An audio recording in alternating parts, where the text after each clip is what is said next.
Here in the Garden, here in the big cities, a lot to do. The Garden, fired up about that. Yeah. I'm an old school guy. I enjoy. Check out Bruce Springsteen while you're in town. He's playing Broadway. Check it out. I saw him last week. It was great. So I got to ask a question. Favorite musician?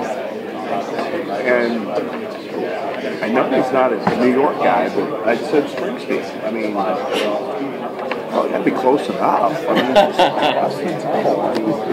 mean, that's very personal.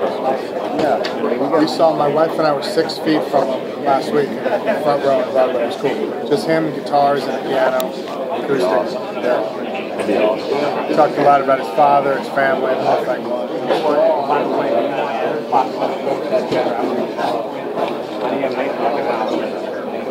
I knew it was from Jersey.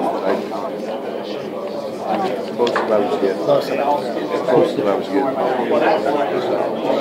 Yeah, everything's good. Just trying to get better every day. So, seem to be doing that, I think. Or do. The basketball question. This is purely for my basketball dimension because my editor emphasizes everything moving forward.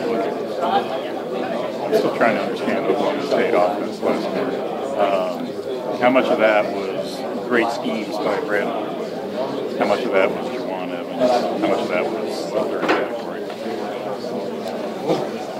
Maybe a combination of all of it. Oh, sure, yeah.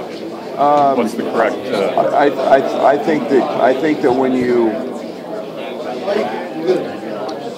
figure out some analytics and try to use them to your team's best strengths, playing fast is to our advantage.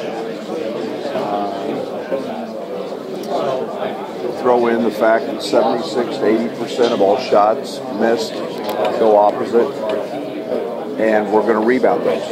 And we're going to treat that as a way when you don't have a tremendous post player to get points in the paint. When you've got a tempo that allows you to play fast, that means we're trying to play aggressive. So we got to the foul line. So we went from 66% to 79% free throw shooting. And then I do think that our half-court offense is conducive to unselfish play, assist, and not turning the ball over because it is drastically different from just ball screens every trip. Schematically, I do think we made some changes. I made a lot of changes. Stuff that I had a point guard at Stephen F. Austin that couldn't shoot. And we did certain things for that team, but we were still a real high efficiency team there. So I think it's an emphasis. I think it's an aggression. I think it's analytics more than I want to. I was never a big analytics guy until about 3 years ago, and now I get it. There's things out there that I think are very, very useful. Have you hired guys to your staff to focus on that, or added guys? I had a guy last year, Stephen Gentry, was just extremely dialed in. He was, I said, kind of a basketball savant, so to speak. He's now at Gonzaga. He's back at his alma mater. Jeff Alexander on my staff dives into that a lot now. To get points in the paint, go offensive rebound. We treat every shot as a pass. 1 out of every 2 offensive rebounds ends in a foul. So now, there are things that we can do. We really try to chart, scoring on the first side, scoring on the second side, scoring on the third side, and those numbers go through the roof. As you get to the third side, you allow a defense to fail or to make a mistake. So we just try to play to those percentages. And to me, it's not overly complicated. Changing the scheme is pretty easy, X and O wise. But trying to keep the base foundation of what we do, and we're always looking for something else.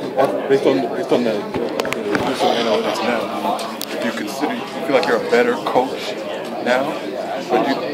Way better. Not even close. And I still coach by feel and gut a lot, but it's helped me transform. I'm not sure without analytics I would have made the change last year. Meaning what we did in transition, I've always had a rim runner, so to speak.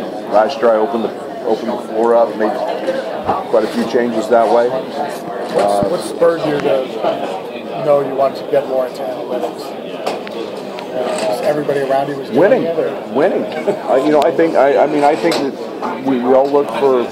Right now I'm interested in sleep and all the sleep studies that are out there that can help you win.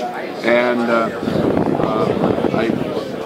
I take it very seriously, the fact that I want every one of our players to, for us to help them become a pro. And what I mean by that is if they're good enough, the GMs and the people will find them. I want them to be able to stay there.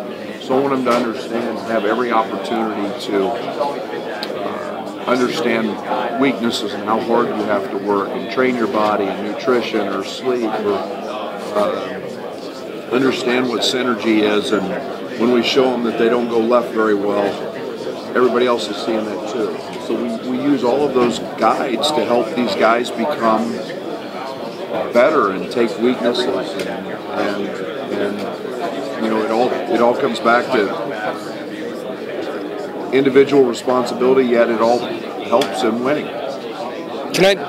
About sleep, these guys don't know that most of the team lives at West Quad still, or a lot of them do? The freshmen are in the dorms. And this is an apartment building that was built recently in Champaign right on the railroad tracks. So I asked the guys last year, I know that the city of New Orleans comes by at 6:10 every morning, and it's a whistle stop. And Maverick Morgan said, yeah, the train comes by just as often as you think it does. So, is that something that you would consider? Yeah, I think there's all things. I didn't know that. So I learn something new every day. But I think, I'm the study of blue light, the amount of sleep you get, the REM sleep, all that stuff. I think it's out there. There's a lot of information that proves that it works, and it's beneficial to athletes they perform better and they stay healthier, and all of those things I think are part of the education.